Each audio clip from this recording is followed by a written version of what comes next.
저는 아이를 5년 동안 키웠습니다. 누구보다 사랑했죠. 퇴근하면 제일 먼저 안아주고 주말엔 놀이터에서 함께 뛰어놀았습니다. 그런데 어느 날 마트 주차장에서 아내가 회사 상사 차에서 내리는 걸 봤어요. 너무 자연스러웠습니다. 마치 연인처럼요. 그때부터였어요. 아이를 볼 때마다 이상한 생각이 들기 시작했습니다. 닮았다고 믿었던 얼굴이 낯설게 보였죠. 결국 유전자 검사를 했습니다.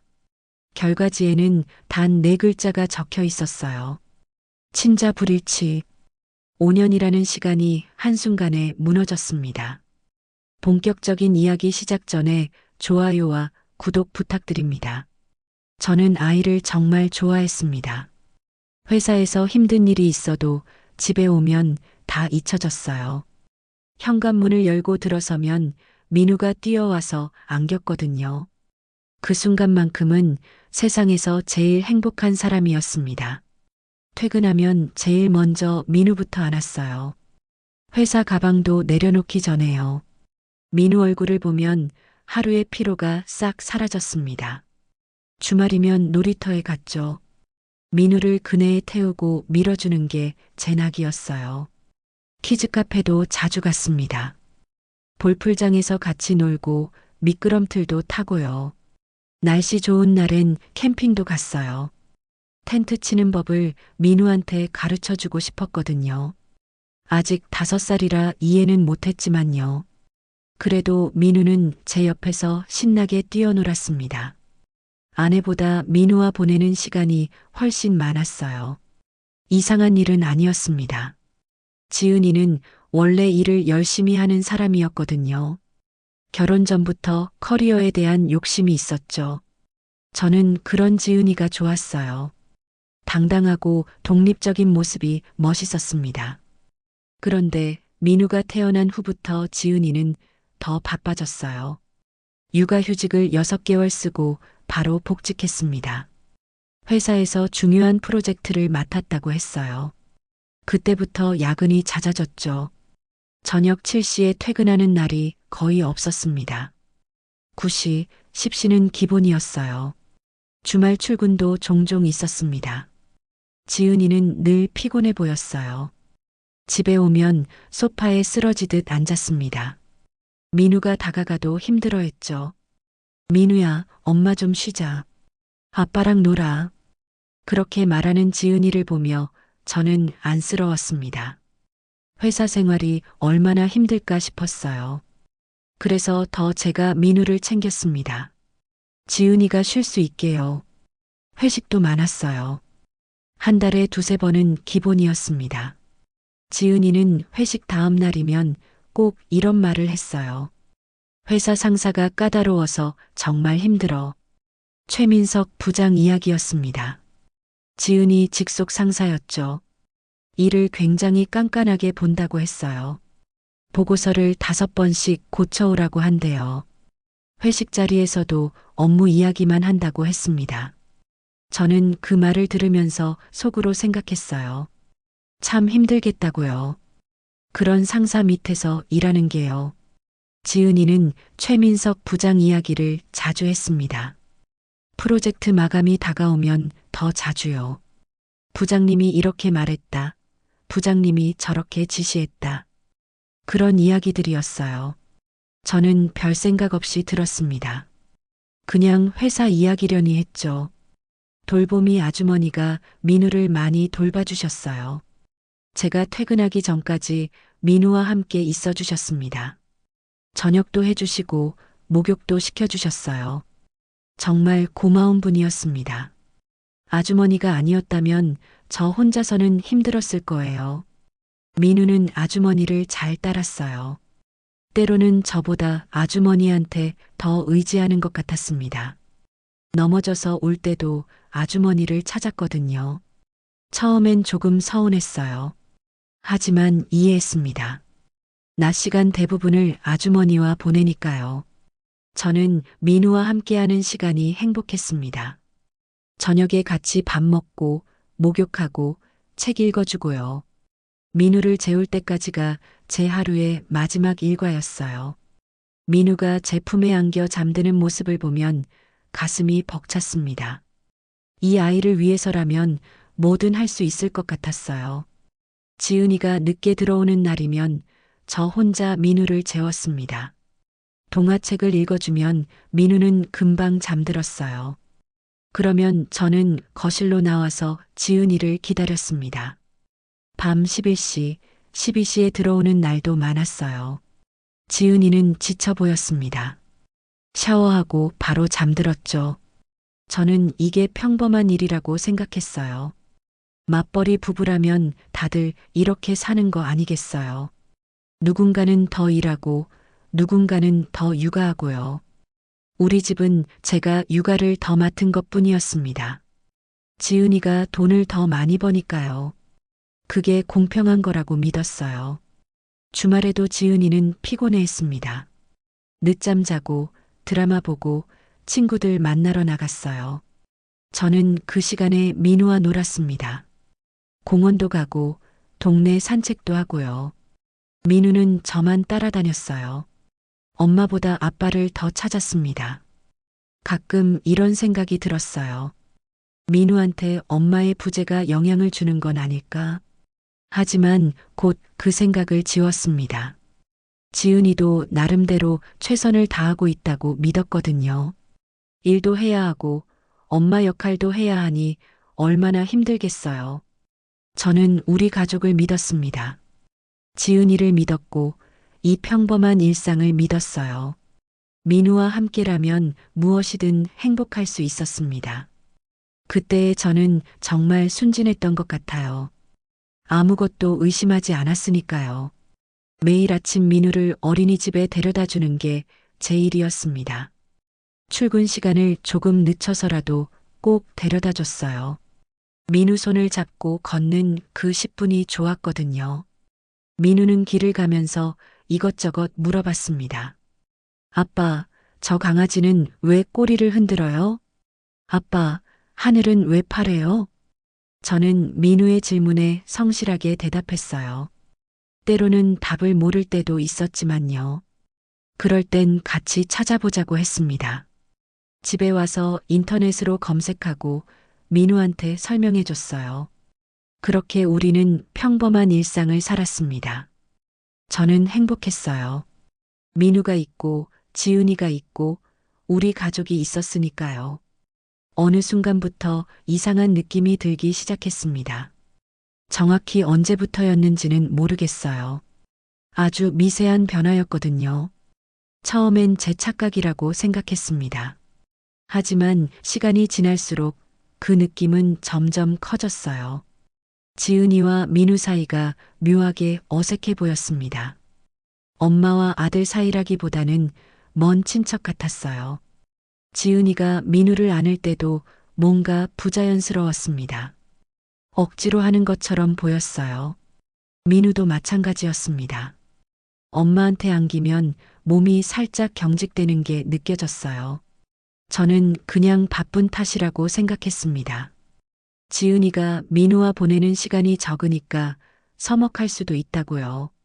시간이 지나면 나아지겠거니 했어요. 하지만 나아지지 않았습니다. 오히려 더 심해지는 것 같았어요.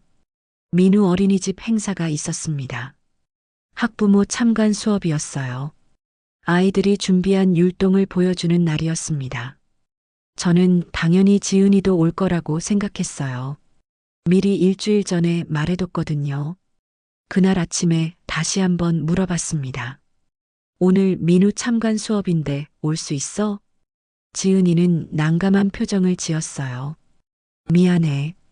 오늘 꼭 참석해야 하는 회의가 있어. 부장님이 꼭 오래. 저는 이해한다고 했습니다. 회사 일이 중요하니까요. 하지만 속으로는 조금 섭섭했어요. 일주일 전에 미리 말했는데도 시간을 못 내다니요. 결국 그날 참관 수업엔 제가 혼자 갔습니다. 다른 아이들은 엄마 아빠가 다 왔어요. 민우만 아빠 혼자였습니다. 민우는 제 손을 꼭 잡았어요. 엄마가 안 온 게 서운했던 모양이에요.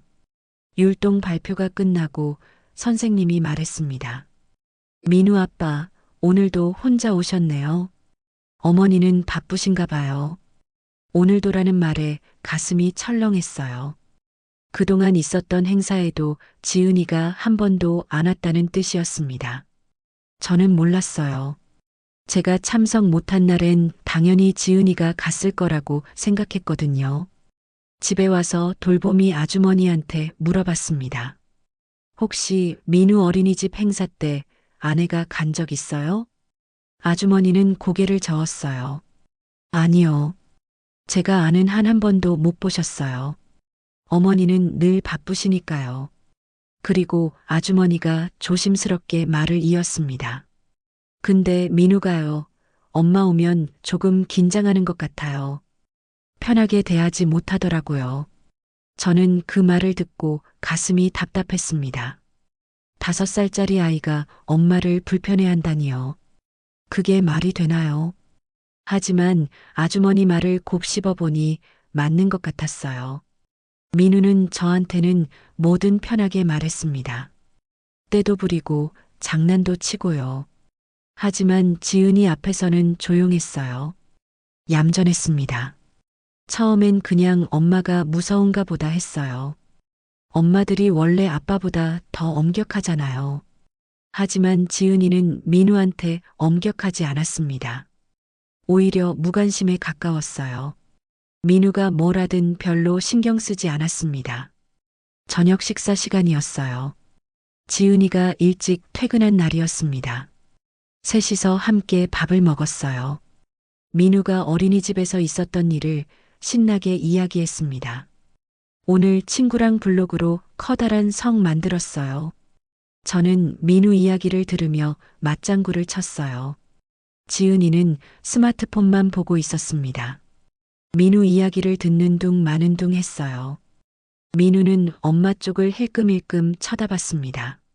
엄마가 자기 이야기를 듣고 있는지 확인하는 것 같았어요. 지은이는 민우한테 질문 한 번 하지 않았습니다. 오늘 뭐 했어? 재미있었어? 그런 기본적인 질문도요. 그냥 밥만 먹고 방으로 들어갔어요. 민우는 실망한 표정으로 포크를 내려놨습니다. 저는 민우를 안아줬어요. 엄마가 피곤해서 그렇다고 말해줬습니다. 민우는 고개를 끄덕였어요. 하지만 민우 눈빛이 슬퍼 보였습니다. 주말에는 더 확연했어요. 지은이는 늦잠을 자고 늦은 점심을 먹고 친구들 만나러 나갔습니다. 민우와 놀아주는 시간은 거의 없었어요. 가끔 민우가 엄마한테 가면 지은이는 이렇게 말했습니다. 민우야, 엄마 좀 쉬게 해줘. 아빠한테 가. 민우는 제 쪽으로 왔어요. 저는 민우 손을 잡고 밖으로 나갔습니다. 공원에 가거나 키즈 카페에 갔어요. 집에 있으면 민우가 자꾸 엄마를 찾을 것 같았거든요. 그러던 어느 날이었습니다. 민우가 유치원에서 그림을 그려왔어요. 가족 그림이었습니다. 선생님이 숙제로 내준 거였어요. 민우는 자랑스럽게 그림을 보여줬습니다. 그림 속엔 저와 민우만 있었어요. 지은이는 없었습니다. 저는 깜짝 놀라서 물어봤어요. 민우야, 엄마는 어디 있어? 민우는 천진난만하게 대답했습니다. 엄마는 회사에 있어요. 엄마는 늘 회사에 있잖아요. 가슴이 먹먹했습니다. 5살짜리 아이가 느끼는 엄마의 부재였어요. 민우한테 엄마는 늘 회사에 있는 사람이었습니다. 가족이 아니라 회사 사람이었던 거예요. 저는 그날 밤 지은이한테 그 이야기를 했습니다. 민우가 그린 가족 그림에 엄마가 없었다고요. 지은이는 별로 놀라지 않았어요. 그럴 수도 있지. 내가 바쁘니까. 그게 전부였습니다. 미안하다는 말도 앞으로 신경 쓰겠다는 말도 없었어요. 저는 뭐라고 더 말해야 할지 몰랐습니다. 그때부터였어요. 제가 지은이를 이상하게 보기 시작한 게요. 정말 바쁜 것뿐일까? 아니면 민우를 의도적으로 피하는 걸까? 그런 생각이 들었습니다. 하지만 왜 그러는지는 알 수 없었어요. 민우 생일이 다가왔습니다. 5번째 생일이었어요. 저는 미리 케이크를 주문하고 선물도 준비했습니다. 지은이한테도 말했어요. 생일날만큼은 일찍 와달라고요. 지은이는 알겠다고 했습니다. 하지만 생일 당일에 전화가 왔어요. 미안해. 갑자기 일이 생겨서 못 갈 것 같아. 저는 화가 났습니다. 아이 생일인데 어떻게 이럴 수가 있나요? 하지만 꾹 참았어요. 전화로 싸우고 싶지 않았거든요. 결국 그날도 저와 민우 둘이서 케이크에 불을 붙였습니다. 민우는 촛불을 불며 소원을 빌었어요. 무슨 소원을 빌었는지 물어봤습니다. 엄마가 집에 일찍 왔으면 좋겠어요. 그 말을 듣는 순간 눈물이 날 것 같았습니다. 장난감도 로봇도 아니고 엄마를 바랐다니요. 저는 민우를 꼭 안아줬어요. 아무 말도 할 수 없었습니다. 그날 밤 지은이가 들어왔을 때 저는 참지 못하고 말했습니다. 오늘 민우 생일인데 어떻게 회사 일이 더 중요할 수 있어요? 지은이는 피곤한 표정으로 대답했어요. 나도 어쩔 수 없었어. 부장님이 꼭 오래서. 또 최민석 부장 이야기였습니다. 저는 그때 처음으로 그 사람이 미웠어요. 대체 무슨 일이 그렇게 중요해서 부하 직원을 아이 생일날까지 붙잡아 두는 건지요. 하지만 그때까지도 저는 의심하지 않았습니다. 그냥 회사가 그렇게 돌아가는 거라고 생각했어요. 지은이도 피해자라고 믿었습니다. 나쁜 건 최민석 부장이지 지은이가 아니라고요. 그날은 토요일이었습니다. 평범한 주말 오후였어요. 냉장고가 텅텅 비어서 장을 보러 가기로 했습니다. 민우는 돌보미 아주머니와 집에 있었어요. 지은이는 친구를 만난다며 아침 일찍 나갔습니다. 저는 혼자 차를 몰고 아파트 근처 대형마트로 갔어요. 주말이라 사람이 많았습니다. 장바구니를 들고 이것저것 담았어요. 우유, 계란, 과일, 고기. 일주일치 식재료를 샀습니다. 계산을 마치고 카트를 밀고 주차장으로 나왔어요. 주차장은 복잡했습니다. 차들이 빼곡하게 들어차 있었어요. 저는 제 차가 어디 있었는지 찾느라 두리번거렸습니다. B구역 3층이었던 것 같았어요. 엘리베이터를 타고 3층으로 올라갔습니다. 문이 열리고 주차장으로 나서는데 익숙한 차가 눈에 들어왔어요. 검은색 제네시스였습니다. 번호판이 확실히 보였어요. 지은이가 자주 이야기하던 차였습니다. 최민석 부장의 차였어요. 저는 순간 멈춰 섰습니다. 왜 여기 있지? 이 근처에 사는 건가? 그런 생각이 스쳤어요. 별로 신경 쓰지 않으려고 했습니다. 우연일 수도 있으니까요. 그런데 그 차의 조수석 문이 열렸습니다. 누군가 내리고 있었어요. 저는 무심코 그쪽을 봤습니다. 지은이었습니다. 심장이 멎는 것 같았어요. 지은이가 최민석 부장 차에서 내리고 있었습니다. 토요일 오후에요. 친구 만난다고 나간 지은이가 회사 상사차에 타고 있었던 겁니다. 저는 본능적으로 카트 뒤로 몸을 숨겼어요. 들키고 싶지 않았습니다. 아니, 정확히는 확인하고 싶었어요. 뭔가 설명할 수 있는 이유가 있을 거라고 믿고 싶었습니다. 지은이는 차에서 내렸지만 바로 가지 않았어요. 조수석 창문으로 몸을 기울여 안에 있는 사람과 이야기했습니다. 운전석에 앉아 있는 사람이 최민석 부장이었겠죠. 둘은 한참을 이야기했습니다. 5분쯤 됐을까요? 웃지도 않고 싸우지도 않았어요. 그냥 담담하게 대화하는 것처럼 보였습니다.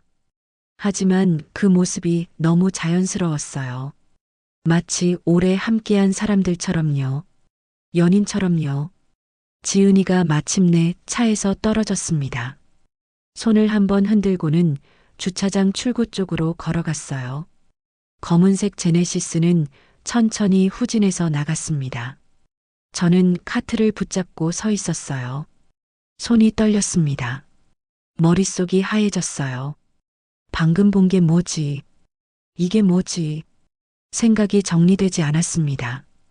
회사 상사랑 같은 차를 타는 게 이상한 건가요? 카풀일 수도 있잖아요. 주말에 급한 회사 일이 있어서 같이 다녀온 걸 수도 있고요. 그렇게 스스로를 설득하려 했습니다. 하지만 뭔가 이상했어요. 토요일인데 회사 일이라니요. 그것도 친구 만난다고 한 날에요.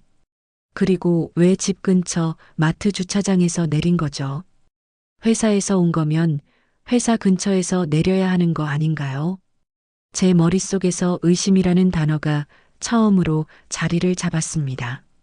지은이와 최민석 부장. 둘 사이에 뭔가 있는 건 아닐까? 아니야. 저는 고개를 저었어요. 말도 안 돼. 지은이가 그럴 리 없어. 우리는 결혼한 부부고 민우도 있는데요. 그런 일이 있을 리 없다고 스스로를 다독였습니다. 하지만 일단 의심이 시작되자 멈출 수가 없었어요. 자꾸만 이상한 생각이 들었습니다. 지은이의 잦은 야근, 주말 회의, 최민석 부장 이야기를 할 때의 표정, 하나하나가 다르게 보이기 시작했어요. 저는 카트를 밀고 제 차로 갔습니다. 짐을 트렁크에 실었어요. 손이 계속 떨렸습니다. 시동을 걸고 핸들을 잡았지만 한참을 그대로 앉아 있었어요. 어떻게 해야 할지 몰랐습니다. 집으로 물어볼까? 오늘 누구 만났냐고요. 하지만 물어본다고 해서 진실을 말할까요? 아니, 혹시 정말 아무것도 아닌데 제가 오해하는 걸 수도 있잖아요. 저는 결국 아무 말도 하지 않기로 했습니다. 일단 지켜보기로요. 확실한 증거도 없는데 괜히 문제를 만들고 싶지 않았어요. 혹시나 제 착각이라면 지은이한테 상처만 줄 테니까요. 집에 도착했습니다. 민우가 반갑게 달려왔어요. 저는 억지로 웃으며 민우를 안아줬습니다. 돌보미 아주머니가 퇴근하고 저는 혼자 장본 걸 정리했어요. 냉장고에 하나씩 넣으면서도 머릿속은 복잡했습니다. 저녁때가 되어서 지은이가 들어왔어요. 평소와 다름없는 표정이었습니다. 다녀왔어. 저는 최대한 자연스럽게 대답했습니다. 응. 친구 만나고 왔어? 지은이는 거실 소파에 앉으며 고개를 끄덕였어요. 응. 오랜만에 만나서 수다 떨었어. 거짓말이었습니다. 제가 직접 봤거든요. 지은이는 친구를 만난 게 아니라 최민석 부장 차에 타고 있었어요. 하지만 저는 아무렇지 않은 척 했습니다. 그래. 재미있었어? 응. 괜찮았어. 짧은 대화였어요. 지은이는 스마트폰을 꺼내 들었습니다.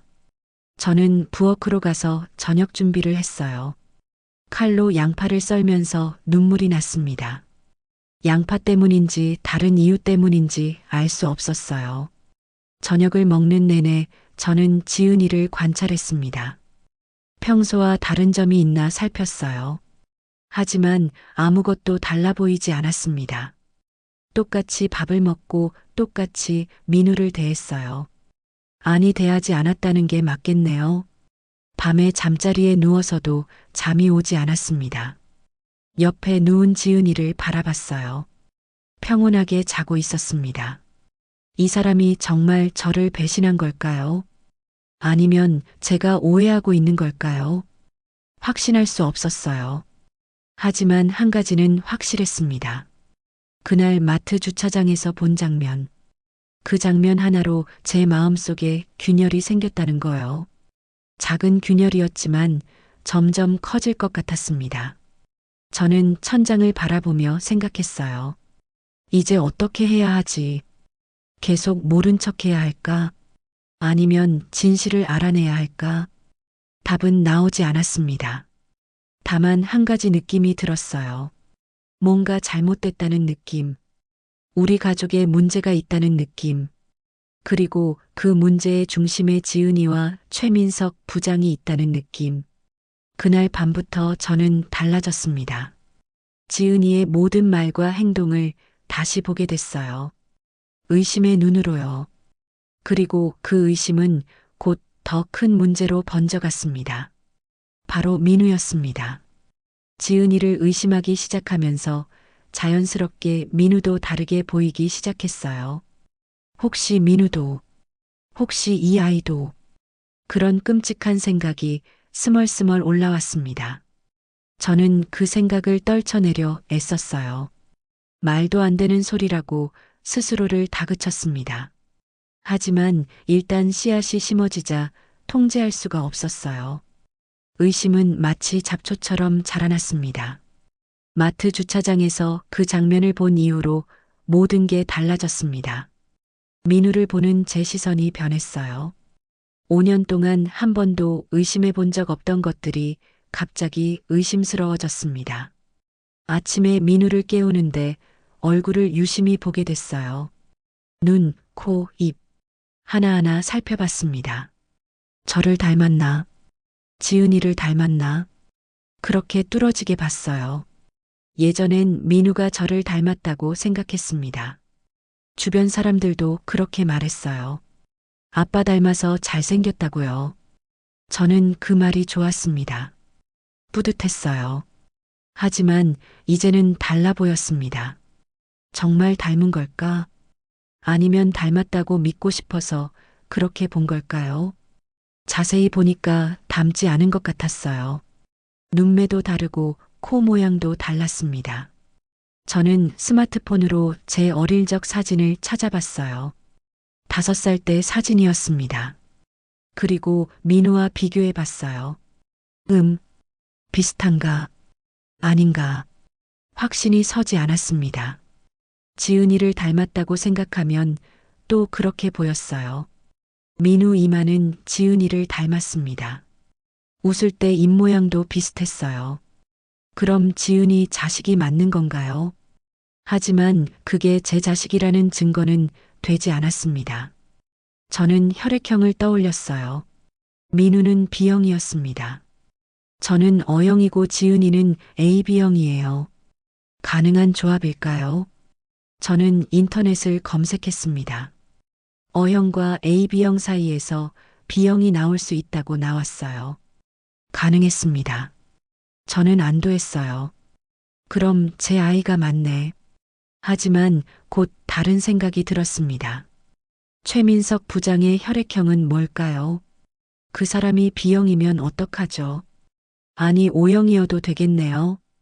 AB형과 O형 사이에서도 B형이 나오니까요. 저는 머리를 감싸쥐었습니다. 이게 무슨 생각이야? 미쳐가는 것 같았어요. 회사에서 일을 하다가도 멍하니 앉아 있었습니다. 동료가 물어봤어요. 괜찮아요? 안색이 안 좋은데. 저는 괜찮다고 대답했습니다. 하지만 괜찮지 않았어요. 머릿속이 온통 민우 생각뿐이었습니다. 정말 제 아이일까? 아니면 퇴근하고 집에 오는 게 두려워졌어요. 민우를 봐야 하니까요. 예전에는 민우 얼굴 보는 게 하루의 낙이었는데 이제는 괴로웠습니다. 볼 때마다 의심이 커졌거든요. 민우는 여전히 저를 좋아했습니다. 제가 들어서면 달려와서 안겼어요. 아빠 왔다? 저는 민우를 안았습니다. 하지만 예전처럼 마음이 따뜻해지지 않았어요. 오히려 가슴이 답답했습니다. 이 아이가 정말 제 아이인지 확신할 수 없었으니까요. 저녁을 먹이면서도 계속 관찰했습니다. 손가락 모양은 누굴 닮았을까? 귀 모양은요? 발가락은요? 사소한 것까지 전부 살펴봤어요. 하지만 확신은 오지 않았습니다. 민우를 목욕시킬 때도 마찬가지였어요. 몸에 점이 있나 살펴봤습니다. 저는 왼쪽 어깨에 점이 있거든요. 민우한테도 있나 봤어요. 없었습니다. 지은이는 오른쪽 허벅지에 점이 있어요. 민우한테 있나 봤습니다. 그것도 없었어요. 그럼 대체 누굴 닮은 거죠? 저는 미쳐가는 것 같았습니다. 이런 식으로 따지면 끝이 없었어요. 점 위치로 친자를 증명할 수는 없잖아요. 하지만 멈출 수가 없었습니다. 민우를 재우면서 얼굴을 또 들여다봤어요. 자는 얼굴을 한참 바라봤습니다. 5년 동안 저를 아빠라고 부른 아이. 제가 사랑한 아이. 하지만 정말 제 아이일까요? 잠든 민우의 머리카락을 만졌습니다. 부드러웠어요. 이 머리카락 몇 가닥이면 알 수 있겠죠. 유전자 검사를 하면요. 친자인지 아닌지 확실히 알 수 있을 겁니다. 하지만 그럴 용기가 나지 않았어요. 만약 결과가 안 좋게 나오면 어떡하죠? 그럼 어떻게 해야 하는 건가요? 차라리 모르고 사는 게 나을 수도 있었습니다. 저는 민우 방을 나와 거실로 갔어요. 지은이는 소파에 앉아 드라마를 보고 있었습니다. 저는 지은이 옆에 앉았어요. 여보, 지은이가 저를 봤습니다. 왜? 저는 물어보고 싶었어요. 민우가 정말 제 아이냐고요. 최민석 부장과 무슨 관계냐고요. 하지만 입이 떨어지지 않았습니다. 물어봤다가 싸우게 될 것 같았어요. 아니야. 아무것도 아니야. 저는 방으로 들어갔습니다. 침대에 누워 천장을 바라봤어요. 눈물이 났습니다. 왜 이렇게 된 걸까요? 왜 이런 생각을 하게 됐을까요? 다음 날도 그 다음 날도 똑같았습니다. 민우를 볼 때마다 의심했어요. 확신할 수 없었습니다. 닮았다고 믿었던 부분들이 이제는 전부 의심스러웠어요. 친구들과 만났을 때도 민우 이야기를 조심스럽게 꺼냈습니다. 애가 나를 안 닮은 것 같아. 친구는 웃으며 말했어요. 무슨 소리야? 똑 닮았는데. 특히 눈이. 저는 고개를 끄덕였습니다. 하지만 믿을 수 없었어요. 친구는 그냥 사교적으로 하는 말일 수도 있으니까요. 집에 돌아와서 거울 앞에 섰습니다. 제 얼굴을 봤어요. 그리고 민우 사진을 꺼내서 비교했습니다. 닮았나? 안 닮았나? 한참을 들여다봤습니다. 결론은 나지 않았어요. 어떨 땐 닮은 것 같고 어떨 땐 아닌 것 같았습니다. 제 마음 상태에 따라 달라 보였어요. 저는 점점 지쳐갔습니다. 매일 의심하고 관찰하고 비교하는 게 너무 힘들었어요. 하지만 멈출 수가 없었습니다. 확신이 서지 않는 한요. 제 안에서 뭔가 무너져 내리고 있었어요. 민우에 대한 확신, 지은이에 대한 믿음, 우리 가족에 대한 신뢰, 전부 다요. 그러던 어느 날 밤이었습니다. 지은이가 또 야근이라고 했어요. 늦게 들어온다고요. 저는 민우를 재우고 혼자 앉아 있었습니다. 그리고 결심했습니다. 확인해야겠다고요. 이렇게 의심하면서 사는 것보다는 진실을 아는 게 낫겠다고요. 설령 그 진실이 끔찍하더라도요. 저는 인터넷을 검색했습니다. 유전자 검사, 친자 확인, 여러 업체가 나왔어요. 생각보다 간단했습니다. 머리카락이나 구강 상피 세포만 있으면 됐어요. 2주 정도면 결과가 나온다고 했습니다. 2주. 그 시간이 길게 느껴졌어요. 하지만 견뎌야 했습니다. 진실을 알기 위해서요. 저는 검사 키트를 주문했습니다. 며칠 후 집으로 배송될 거예요. 지은이 몰래 받아야 했습니다. 그리고 민우 몰래 샘플을 채취해야 했어요. 가슴이 두근거렸습니다. 무서웠어요. 결과가 나쁘게 나올까 봐요. 하지만 동시에 안도감도 들었습니다. 드디어 이 지긋지긋한 의심에서 벗어날 수 있을 것 같았거든요. 며칠 후 검사 키트가 도착했습니다. 작은 상자였어요. 저는 그걸 옷장 깊숙한 곳에 숨겼습니다. 지은이가 찾지 못하게요. 그날 밤 민우를 재우고 조심스럽게 머리카락을 뽑았습니다. 민우는 자고 있어서 눈치채지 못했어요. 그리고 제 머리카락도 몇 가닥 뽑았습니다. 키트에 넣고 봉인했어요. 내일 우체국에 보내면 됩니다. 2주 후면 결과를 알 수 있어요. 그 2주가 어떨지 벌써 두려웠습니다. 하지만 이미 시작했어요. 돌이킬 수 없었습니다. 저는 봉투를 들고 한참을 서 있었습니다. 정말 보내야 할까? 마지막으로 망설였어요. 하지만 결국 보내기로 했습니다. 확실하지 않은 채로 사는 것. 그게 더 잔인하다는 걸 알았으니까요. 다음 날 아침 일찍 우체국에 갔습니다. 출근 전이었어요. 봉투를 들고 한참을 서 있었습니다. 정말 보내야 할까? 마지막 순간까지 망설였어요. 하지만 결국 보냈습니다. 이제 2주만 기다리면 돼요. 2주 후면 모든 게 명확해질 겁니다. 회사에 가서도 일이 손에 잡히지 않았어요. 컴퓨터 화면만 멍하니 바라봤습니다. 동료가 말을 걸어도 제대로 대답하지 못했어요. 머릿속은 온통 유전자 검사 생각뿐이었습니다. 점심시간에 혼자 밖으로 나왔어요. 식당에 갔지만 밥이 넘어가지 않았습니다. 숟가락을 들었다 놨다 반복했어요. 옆 테이블 사람들은 웃으며 이야기했습니다. 평범한 일상이었죠.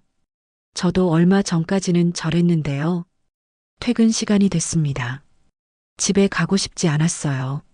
민우를 보는 게 두려웠습니다. 하지만 가야 했어요. 저는 차를 몰고 집으로 향했습니다. 현관문을 열었습니다. 민우가 뛰어왔어요. 아빠. 저는 민우를 안아 올렸습니다. 민우는 제 목에 팔을 감았어요. 따뜻했습니다. 이 온기가 진짜일까요? 아니면 거짓일까요? 저는 민우를 내려놨어요. 평소처럼 웃으려고 애썼습니다. 민우는 오늘 있었던 일을 신나게 이야기했어요. 어린이집에서 친구랑 놀았다고요. 저는 들은 척했지만 제대로 듣지 못했습니다. 저녁을 준비했어요. 돌보미 아주머니가 퇴근하고 저와 민우 둘만 남았습니다. 밥을 하고 국을 끓이고 반찬을 차렸어요. 기계적으로 움직였습니다. 민우와 마주 앉아 밥을 먹었어요. 민우는 맛있게 먹었습니다. 저는 숟가락을 들었다 놨다 했어요. 민우가 물었습니다. 아빠는 왜 안 먹어요? 저는 배가 안 고프다고 대답했습니다. 민우는 고개를 갸우뚱하더니 다시 밥을 먹었어요. 식사를 마치고 설거지를 했습니다. 그릇을 씻으면서 계속 생각했어요. 만약 결과가 친자가 아니라고 나오면 어떡하죠? 그럼 저는 어떻게 해야 하나요? 민우를 버려야 할까요? 아니, 버린다는 표현은 이상하네요.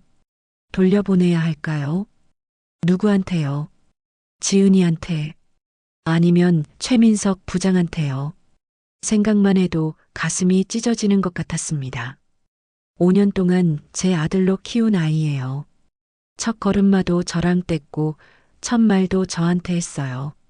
아빠라고 부른 게 저였습니다. 하지만 만약 제 아이가 아니라면요. 그럼 그 모든 순간이 거짓이 되는 건가요? 저는 남의 자식을 키운 바보가 되는 거고요. 저녁 8시쯤 지은이가 들어왔습니다. 또 야근이었대요. 피곤한 얼굴로 들어와 소파에 앉았어요. 민우 재웠어? 저는 아직이라고 대답했습니다. 지은이는 고개를 끄덕이고는 스마트폰을 봤어요. 제게 관심이 없었습니다. 저는 민우를 데리고 목욕을 시켰어요. 욕조에 물을 받고 민우를 씻겼습니다. 민우는 물장난을 치며 놀았어요. 저는 민우 등을 닦으면서 생각했습니다. 이 아이가 정말 제 아이가 아니라면 지금 이 순간도 의미가 없는 걸까요? 함께한 5년이 전부 거짓이 되는 걸까요? 목욕을 마치고 민우를 닦아줬어요. 잠옷을 입히고 머리를 말렸습니다. 민우는 졸린 눈으로 하품했어요. 아빠, 책 읽어줘. 저는 민우를 안고 방으로 갔습니다. 침대에 눕히고 옆에 앉았어요. 동화책을 펼쳤습니다. 민우가 좋아하는 책이었어요. 읽어주면서 목이 메었습니다. 이게 마지막이 될 수도 있다는 생각이 들었어요. 결과가 나쁘게 나오면 더 이상 이렇게 책을 읽어줄 수 없을지도 몰라요. 민우는 제 품에 안겨 잠들었습니다. 저는 한참을 그렇게 앉아 있었어요. 민우 얼굴을 내려다봤습니다. 평온하게 자고 있었어요. 이 아이는 아무것도 모릅니다. 자기 아빠가 자신을 의심하고 있다는 걸요. 유전자 검사를 했다는 것도요. 그냥 순수하게 저를 아빠라고 믿고 있어요. 그게 더 괴로웠습니다. 민우는 죄가 없는데요. 만약 정말 제 아이가 아니라고 해도 그건 민우 잘못이 아니에요. 어른들이 잘못한 겁니다. 저는 민우한테 속삭였어요. 미안해. 민우는 자고 있어서 듣지 못했습니다. 저는 조심스럽게 일어나 방을 나왔어요. 거실에는 지은이가 여전히 앉아 있었습니다. 드라마를 보고 있었어요. 저는 지은이 옆에 앉았습니다. 여보. 지은이가 저를 봤어요. 왜? 저는 물어보고 싶었습니다. 최민석 부장과 무슨 사이냐고요. 민우가 정말 제 아이냐고요. 하지만 입이 떨어지지 않았어요. 요즘 야근이 많네. 지은이는 한숨을 쉬었습니다. 응. 프로젝트 마감이 다가와서 또 거짓말이었어요. 저는 알고 있었습니다. 진짜 야근인지 아닌지요. 하지만 확실한 증거가 없었어요. 그래서 참았습니다.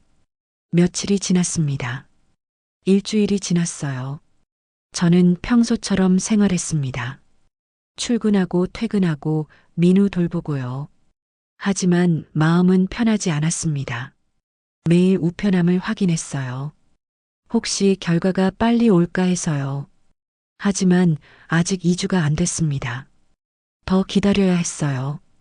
민우와 놀아줄 때도 자꾸 관찰하게 됐습니다. 웃는 모습, 우는 모습, 화내는 모습, 전부 저와 닮았나 살폈어요. 하지만 여전히 확신이 서지 않았습니다. 밤에 잠들기 전에 생각했어요. 만약 결과가 좋게 나오면 어떡하죠? 친자가 맞다고 나오면요. 그럼 저는 무슨 짓을 한 거예요? 아무 이유 없이 아이를 의심한 나쁜 아빠가 되는 겁니다. 하지만 반대로 나쁘게 나오면요. 그건 더 끔찍했어요. 5년이 거짓이 되는 거니까요. 어느 쪽이든 저는 무너질 것 같았습니다. 2주가 가까워졌습니다. 이제 며칠 안 남았어요. 우편함을 확인하는 횟수가 늘어났습니다. 아침에 한 번, 퇴근하고 한 번, 저녁에 또 한 번. 지은이가 물어봤어요. 요즘 왜 우편함을 자꾸 확인해? 저는 그냥 택배를 기다린다고 둘러댔습니다. 지은이는 더 이상 묻지 않았어요. 드디어 그날이 왔습니다. 딱 2주째 되는 날이었어요. 퇴근하고 집에 와서 우편함을 열었습니다. 하얀 봉투가 들어 있었어요. 유전자 검사 결과였습니다. 손이 떨렸어요. 봉투를 꺼내 들었습니다. 가볍지만 무겁게 느껴졌어요. 이 안에 진실이 들어 있습니다. 제 인생을 바꿀 진실이요. 저는 봉투를 들고 집으로 들어가지 않았어요. 차 안에 앉았습니다. 시동도 걸지 않았어요. 그냥 앉아서 봉투를 바라봤습니다. 열어야 할까요? 아니면 그냥 버릴까요? 모르는 게 나을 수도 있어요. 하지만 이미 늦었습니다.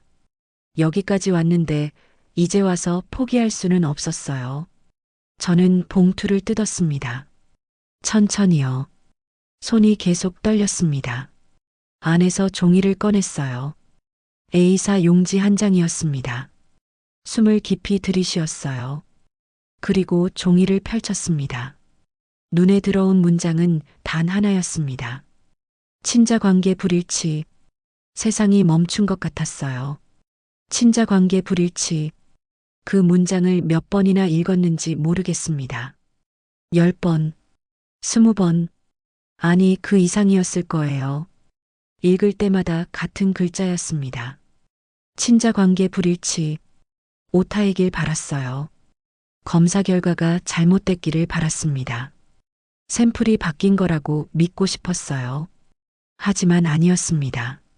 종이 아래쪽에는 자세한 설명이 적혀 있었어요. 검사 대상자 간 유전자 일치율 0%, 생물학적 부자 관계가 아님, 재검사 필요시 연락 바람. 저는 종이를 움켜쥐었습니다. 구겨졌어요. 하지만 글자는 사라지지 않았습니다. 여전히 거기 있었어요. 친자 관계 불일치. 차 안에서 한참을 앉아 있었습니다. 얼마나 지났는지 모르겠어요. 해가 지고 있었습니다. 주차장이 어두워졌어요. 하지만 저는 움직일 수 없었습니다. 민우는 제 아들이 아니었어요. 5년 동안 키운 아이. 아빠라고 부르던 아이. 제 품에 안겨 잠들던 아이. 그 아이가 제 자식이 아니었습니다. 웃음이 나올 뻔했어요. 비참한 웃음이요. 저는 5년 동안 뭘 한 거죠? 남의 자식을 키운 바보였던 겁니다. 지은이 얼굴이 떠올랐어요. 최민석 부장도요. 그 사람 차에서 내리던 지은이 모습이 선명하게 보였습니다. 이제 이해가 됐어요. 왜 지은이가 민우를 피했는지요. 왜 민우와 어색했는지요. 죄책감 때문이었겠죠. 남편 몰래 낳은 아이니까요. 다른 남자의 자식이니까요. 저는 핸들을 쥐고 소리를 지르고 싶었어요. 하지만 참았습니다. 주차장에 사람들이 있었거든요. 그냥 고개를 숙이고 눈을 감았습니다. 눈물이 나왔어요. 주체할 수 없이 흘러내렸습니다. 손으로 얼굴을 감쌌어요. 어깨가 떨렸습니다. 소리내어 울었어요. 얼마나 울었을까요? 한참 후에야 정신을 차렸습니다. 눈물을 닦았어요. 거울을 봤습니다. 눈이 빨갛게 충혈돼 있었어요. 집에 들어가야 했습니다. 하지만 어떻게 들어가죠? 민우를 어떻게 봐요? 지은이는 어떻게 대하고요? 저는 차에서 내렸어요. 비틀거리며 걸었습니다. 엘리베이터를 타고 집 앞까지 왔어요. 현관 비밀번호를 눌렀습니다. 손이 떨려서 2번이나 틀렸어요. 문이 열렸습니다. 민우가 뛰어왔어요. 아빠. 저는 멈춰 섰습니다. 민우를 봤어요. 예전처럼 밝은 얼굴이었습니다. 순수한 눈빛이었어요. 아무것도 모르는 표정이었습니다. 이 아이는 죄가 없어요. 어른들이 저지른 일인데요. 하지만 저는 민우를 안아줄 수 없었습니다. 손이 움직이지 않았어요. 민우는 제 다리를 껴안았어요. 아빠 보고 싶었어. 그 말에 가슴이 무너졌습니다. 보고 싶었다고요. 아빠를요. 하지만 저는 아빠가 아니에요. 생물학적으로는요. 저는 민우 머리를 쓰다듬었습니다. 그게 제가 할 수 있는 전부였어요. 아빠도 겨우 그 말만 했습니다. 목소리가 떨렸어요. 민우는 눈치채지 못했습니다. 거실에 지은이가 앉아 있었어요. 스마트폰을 보고 있었습니다. 저를 보더니 인사했어요. 왔어? 저는 대답하지 않았습니다. 그냥 지은이를 봤어요. 이 사람이 저를 배신했어요. 5년 동안 거짓말을 한 겁니다. 지은이는 제 표정을 보고 물었어요. 왜 그래? 안색이 안 좋은데. 저는 방으로 들어갔습니다. 대답할 수 없었어요. 지금 말하면 소리를 지를 것 같았습니다. 방문을 닫고 침대에 앉았어요. 주머니에서 결과지를 꺼냈습니다. 다시 펼쳐봤어요. 여전히 같은 내용이었습니다. 친자 관계 불일치. 저는 종이를 찢고 싶었어요. 하지만 그럴 수 없었습니다. 이게 증거니까요. 지은이를 추궁할 때 필요한 증거예요. 하지만 오늘은 말하지 않기로 했습니다. 준비가 안 됐어요. 어떻게 말해야 할지도 몰랐고요. 저녁을 먹었습니다. 셋이서요. 민우는 밥을 잘 먹었어요. 지은이는 피곤한 얼굴로 앉아 있었습니다. 저는 숟가락을 들었다 놨다 반복했어요. 민우가 물었습니다. 아빠, 왜 안 먹어? 저는 배가 안 고프다고 했어요. 민우는 고개를 끄덕이고 다시 밥을 먹었습니다. 밥을 먹는 내내 지은이를 봤어요. 이 사람이 정말 저를 사랑한 적이 있을까요? 아니면 처음부터 거짓이었을까요? 결혼할 때 생각이 났습니다. 지은이는 웨딩드레스를 입고 웃었어요. 행복해 보였습니다. 저도 행복했고요. 그때는 진심이었을까요? 민우를 임신했다고 했을 때도 기억나요. 지은이는 울었습니다. 기쁨의 눈물이라고 했어요. 저도 같이 울었습니다. 하지만 지은이는 누구 아이인지 알고 있었겠죠. 제 아이가 아니라는 걸요. 출산할 때도 옆에 있었어요. 진통하는 지은이 손을 잡아줬습니다. 아이가 나왔을 때 저는 울었어요. 아빠가 됐다는 게 실감났거든요. 하지만 거짓이었습니다. 5년이라는 시간이 전부 거짓이었어요. 저는 더 이상 밥을 먹을 수 없었습니다. 자리에서 일어났어요. 설거지는 나중에 하겠다고 했습니다. 방으로 들어가 문을 잠갔어요. 침대에 누웠습니다. 천장을 봤어요. 눈물이 또 났습니다. 어떻게 해야 할까요? 지은이한테 말해야 할까요? 이혼해야 할까요? 민우는 어떻게 하고요? 민우. 그 이름을 떠올리니 또 눈물이 났어요. 제 아들이 아니에요. 하지만 5년 동안 아들로 키웠습니다. 정이 들었어요. 사랑했고요. 그 사랑마저 거짓인가요? 아니면 진짜인가요? 저는 모르겠어요. 밤이 깊어갔습니다. 지은이가 문을 두드렸어요. 자기야, 괜찮아? 저는 대답하지 않았습니다. 그냥 누워 있었어요. 지은이는 한참 서 있다가 갔습니다. 저는 밤새 잠을 자지 못했어요. 계속 생각했습니다. 어떻게 할지요? 무엇부터 해야 할지요? 아침이 밝았습니다. 출근 준비를 했어요. 거울을 봤습니다. 눈 밑에 다크서클이 생겼어요. 얼굴이 창백했습니다. 민우가 일어났어요. 저한테 왔습니다. 아빠, 안녕. 저는 민우를 봤어요. 웃고 있었습니다. 순수했어요. 저는 억지로 웃었습니다. 응, 잘 잤어? 민우는 고개를 끄덕였어요. 저는 민우 머리를 쓰다듬었습니다. 마지막이 될 수도 있다고 생각하며요. 회사에 갔어요. 일을 했습니다. 하지만 아무것도 머리에 들어오지 않았어요. 동료들이 말을 걸었지만 제대로 대답하지 못했습니다. 점심시간에 밖으로 나갔어요. 걸으면서 생각했습니다. 이제 어떻게 살아야 할까요? 가족이라고 믿었던 것들이 전부 무너졌습니다. 지은이도 민우도요. 제게 남은 건 아무것도 없었어요. 그날 밤 저는 결심했습니다. 지은이한테 말하기로요. 더 이상 숨길 수 없었습니다. 진실을 마주해야 했어요. 설령 그 진실이 저를 무너뜨린다 해도요. 그날 저녁 민우를 재운 후였습니다. 지은이는 거실 소파에 앉아 드라마를 보고 있었어요. 저는 주머니에 결과지를 넣고 거실로 나갔습니다. 손이 떨렸어요. 소파 맞은편에 앉았습니다. 지은이는 저를 쳐다보지도 않았어요. 화면만 보고 있었습니다.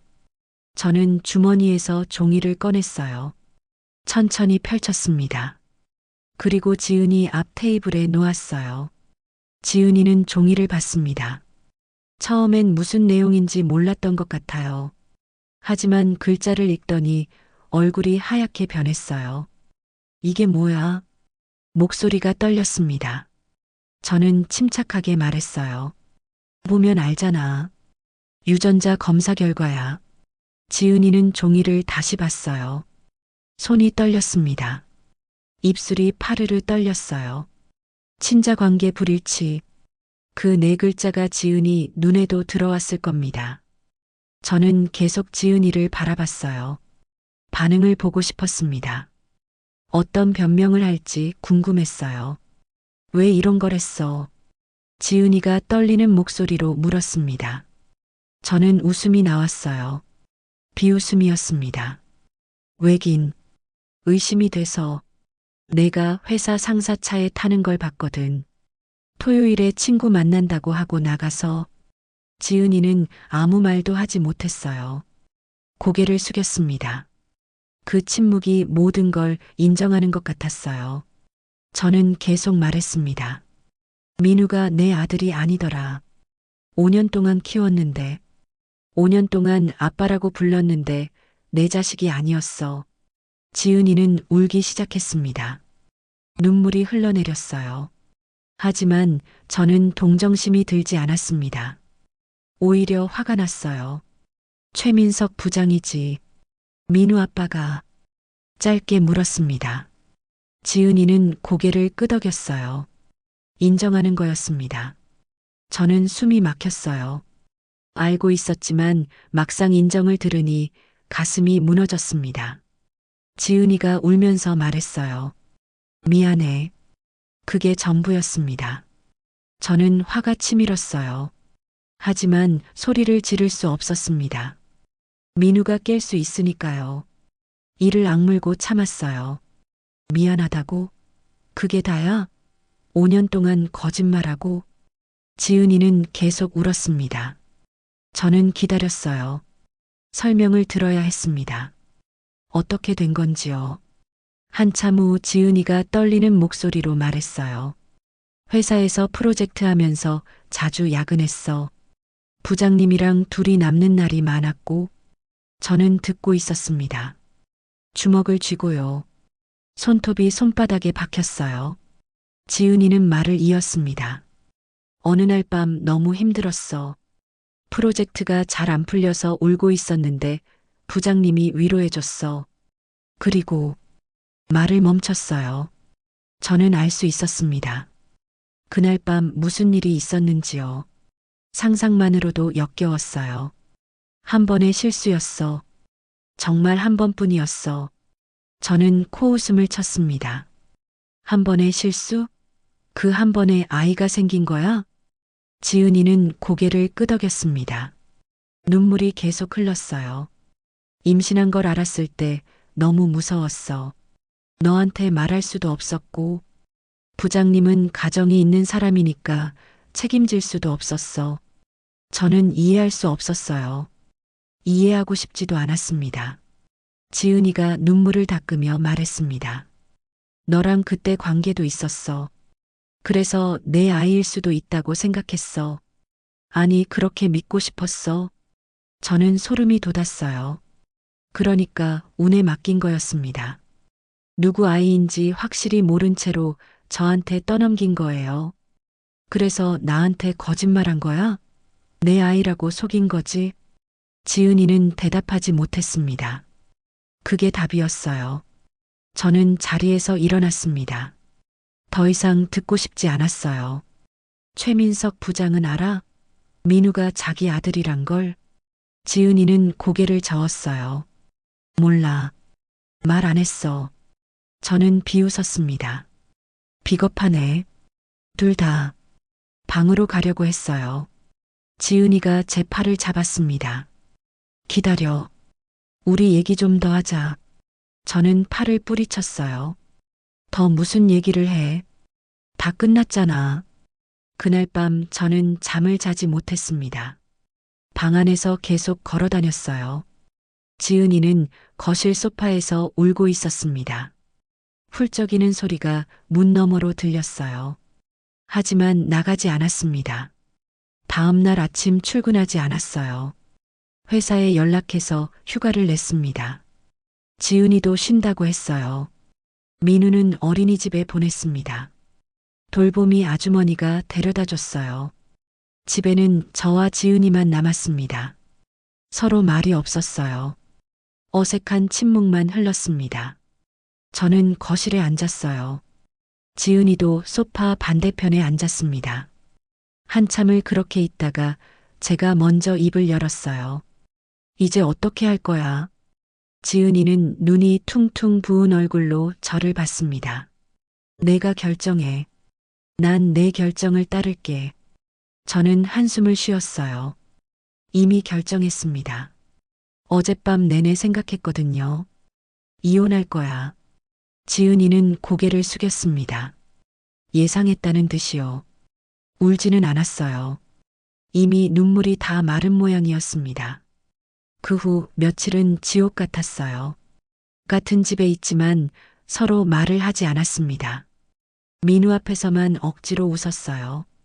민우가 눈치채지 못하게요. 하지만 민우는 뭔가 이상함을 느낀 것 같았습니다. 작겸 제 눈치를 봤어요. 평소와 다른 분위기를 감지한 거겠죠. 5살이지만 아이들은 예민하니까요. 변호사를 만났습니다. 이혼 절차를 시작했어요. 재산 분할 이야기가 나왔습니다. 양육권 이야기도 나왔어요. 저는 간단하게 정리했습니다. 민우는 지은이가 키우는 거로요. 양육비는 주지 않기로 했어요. 제 아이가 아니니까요. 법적으로 제 아들이긴 하지만 더 이상 관계를 유지하고 싶지 않았습니다. 변호사는 제 결정이 확실한지 여러 번 물었어요. 저는 확실하다고 답했습니다. 지은이도 동의했어요. 할 말이 없었겠죠. 최민석 부장한테는 말하지 않기로 했습니다. 지은이가 알아서 할 일이었어요. 저는 더 이상 관여하고 싶지 않았습니다. 그 사람 얼굴도 보기 싫었어요. 집을 정리했습니다. 제 짐을 쌌어요. 많지 않았습니다. 옷가지 몇 개, 책 몇 권, 개인 물건들. 그게 전부였어요. 민우 방을 지나칠 때마다 가슴이 아팠습니다. 같이 산 장난감들, 같이 읽던 책들, 같이 찍은 사진들, 모든 게 추억이었어요. 하지만 이제 끝이었습니다. 떠나는 날이 왔어요. 민우는 어린이집에 있었습니다. 저는 민우를 보지 않고 떠나기로 했어요. 차마 얼굴을 볼 수 없었거든요. 작별 인사를 하면 무너질 것 같았습니다. 집 앞에 짐을 실었습니다. 크지 않은 가방 2개였어요. 5년을 산 집에서 가져가는 게 고작 이것뿐이었습니다. 지은이가 나왔어요. 눈이 빨갛게 부어 있었습니다. 정말 가는 거야. 저는 고개를 끄덕였습니다. 할 말이 없었어요. 민우한테는 내가 편지를 쓸게. 나중에 크면 줘. 지은이는 울며 고개를 끄덕였어요. 더 이상 아무 말도 하지 않았습니다. 저는 차에 탔습니다. 시동을 걸었어요. 백미러로 아파트를 봤습니다. 5년을 살던 집이었어요. 민우와 함께한 집이었죠. 이제 남의 집이 됐습니다. 차를 출발시켰어요. 뒤돌아보지 않았습니다. 앞만 봤어요. 눈물이 흘렀지만 닦지 않았습니다. 그냥 운전만 했어요. 새로운 곳으로 가야 했습니다. 새로운 삶을 시작해야 했어요. 하지만 쉽지 않을 거라는 걸 알았습니다. 5년이라는 시간을 지우기는 어려울 테니까요. 민우 얼굴이 떠올랐어요.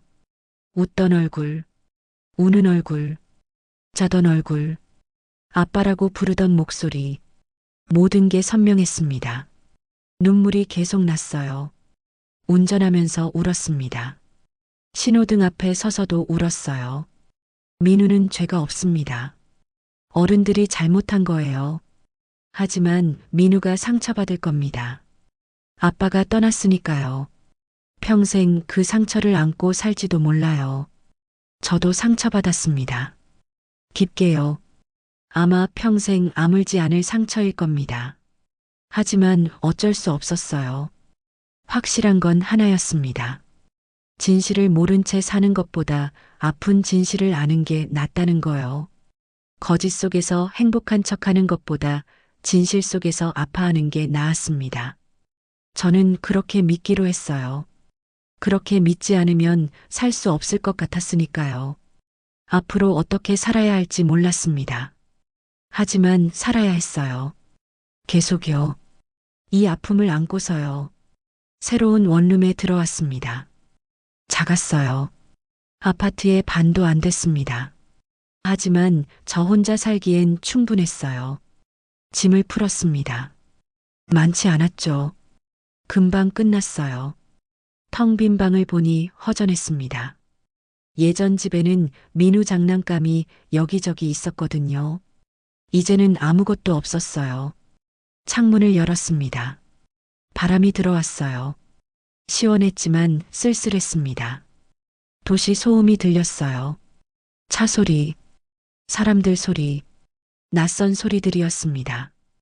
핸드폰을 꺼냈어요. 민우 사진이 배경화면이었습니다.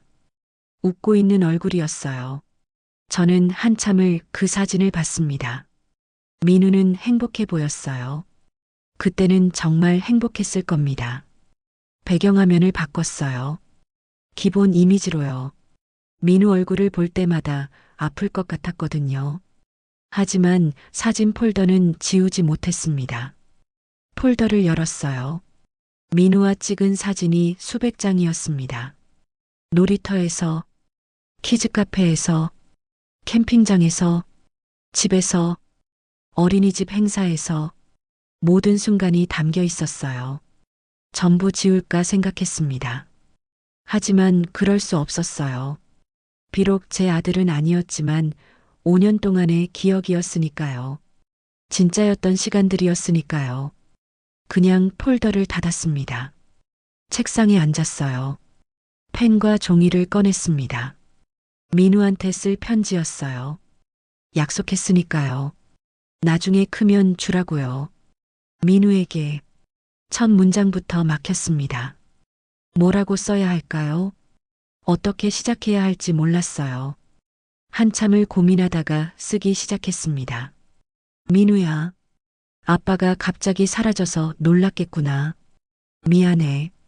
손이 떨렸어요. 눈물이 종이에 떨어졌습니다. 번졌어요. 닫고 다시 썼습니다. 너는 아무 잘못이 없어. 정말이야. 어른들이 잘못한 거야. 아빠도 잘못했고 엄마도 잘못했어.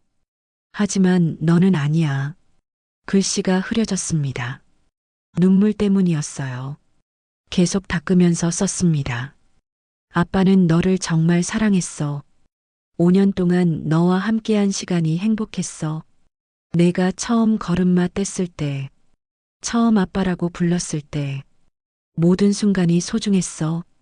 펜을 놓을 수 없었어요. 할 말이 너무 많았습니다. 아빠가 떠난 건 너 때문이 아니야. 아빠와 엄마 사이에 문제가 있었던 거야. 어른들의 문제였어. 너는 그냥 건강하게 자라면 돼. 마지막 문장을 썼습니다. 잘 자라. 건강해. 행복해. 아빠는 멀리서 응원할게. 사랑해. 편지를 접어 봉투에 넣었습니다. 받는 이는 민우에게라고 썼습니다.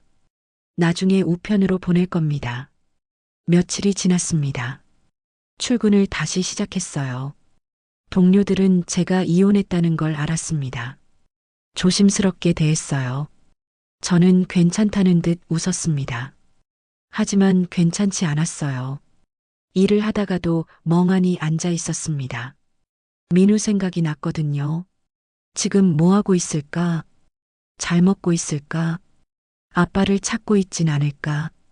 점심시간에 혼자 밥을 먹었어요. 예전에는 동료들과 민우 이야기를 하며 밥을 먹었는데요. 이제는 혼자였습니다. 밥맛이 없었어요. 퇴근하고 집에 왔어요. 텅 빈 집이었습니다. 민우가 뛰어와서 안기지 않았어요. 조용했습니다. 너무 조용해서 귀가 먹먹할 정도였어요.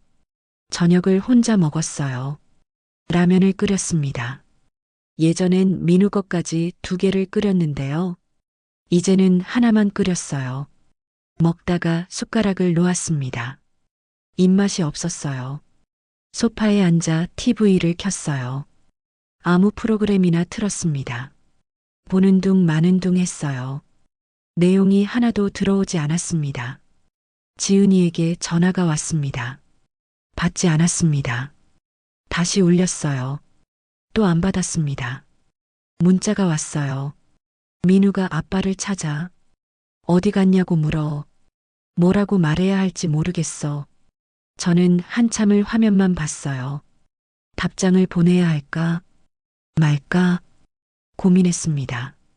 결국 짧게 답했어요. 바쁘다고 해. 시간 지나면 잊을 거야. 정말 그럴까요? 민우가 저를 잊을까요? 아니면 평생 기억할까요? 알 수 없었습니다. 주말이 됐습니다. 혼자였어요. 예전엔 민우와 놀이터에 갔었는데요. 이제는 갈 곳이 없었습니다. 집에만 있었어요. TV를 보고 인터넷을 하고 그랬습니다. 창밖을 봤습니다. 놀이터가 보였어요. 아이들이 놀고 있었습니다. 아빠와 함께 온 아이도 있었어요. 그네를 밀어주는 아빠, 미끄럼틀에서 기다리는 아빠. 저도 저랬었죠. 눈물이 났습니다. 또요. 요즘 자주 울었어요. 혼자 있을 때마다요. 울음을 참지 못했습니다. 한 달이 지났습니다. 조금 익숙해졌어요. 혼자 사는 것에요. 아침에 일어나서 출근하고 퇴근해서 혼자 밥 먹고 자는 것. 반복이었습니다. 하지만 여전히 힘들었어요. 마트에서 아이과자 코너를 지나갈 때요. TV에서 어린이 프로그램이 나올 때요. 길에서 비슷한 나이 아이를 볼 때요. 모든 게 저를 아프게 했습니다. 어느 날 회사 근처에서 지은을 봤습니다. 민우를 데리고 있었어요. 저는 본능적으로 숨었습니다. 기둥 뒤에요. 민우는 한 달 사이에 키가 조금 큰 것 같았습니다. 얼굴도 달라 보였어요. 아이들은 빨리 크니까요. 민우는 지은이 손을 잡고 걸었어요. 고개를 두리번거렸습니다. 뭔가를 찾는 것 같았어요. 혹시 저를 찾는 걸까요? 가슴이 아팠습니다. 뛰어가서 안아주고 싶었어요. 하지만 그럴 수 없었습니다. 그래서는 안 됐어요. 둘이 멀어져 갔습니다. 저는 그 뒷모습을 봤어요. 사라질 때까지요. 작아지는 민우 등을 봤습니다. 그리고 돌아섰어요. 반대 방향으로 걸었습니다. 뒤돌아보지 않았어요. 참았습니다. 눈물도 참았어요. 걸으면서요. 집에 돌아와 민우에게 보낼 편지를 꺼냈습니다. 지은이 주소를 적어 집 앞 우체통에 넣고 왔습니다. 이제 정말 끝이에요. 민우와의 연결고리가 끊어졌습니다. 완전히요. 저는 눈을 감았어요. 깊게 숨을 쉬었습니다. 아픕니다. 많이요. 하지만 살아야 했어요. 계속요. 진실을 알았으니까요. 비록 그 진실이 잔인해도요. 거짓 속에서 행복한 척하는 것보다 나았습니다. 적어도 저는 그렇게 믿었어요. 창밖을 봤습니다. 해가 지고 있었어요. 어둠이 내렸습니다. 하루가 끝나가고 있었어요. 새로운 아침이 올 겁니다. 내일도 모레도요. 저는 그 아침을 맞이할 거예요. 혼자서요. 민우 없이요. 지은이 없이요. 가족 없이요. 하지만 괜찮을 겁니다. 언젠가는요. 시간이 지나면 조금 나아지겠죠. 적어도 그렇게 믿고 싶었습니다. 저는 일어나 창문을 닫았어요. 불을 껐습니다. 침대에 누웠어요. 천장을 봤습니다. 어둠 속에서 민우 얼굴이 떠올랐어요. 웃는 얼굴, 우는 얼굴, 자는 얼굴, 아빠라고 부르는 목소리, 모든 게 선명했습니다. 아마 평생 잊지 못할 겁니다. 5년이라는 시간을요. 민우와 함께한 시간을요. 눈물이 흘렀어요. 소리 없이 울었습니다. 어둠 속에서요. 혼자서요. 그렇게 민우에게 이별의 편지를 보낸 또 다른 슬픈 첫날 밤이 지나갔습니다.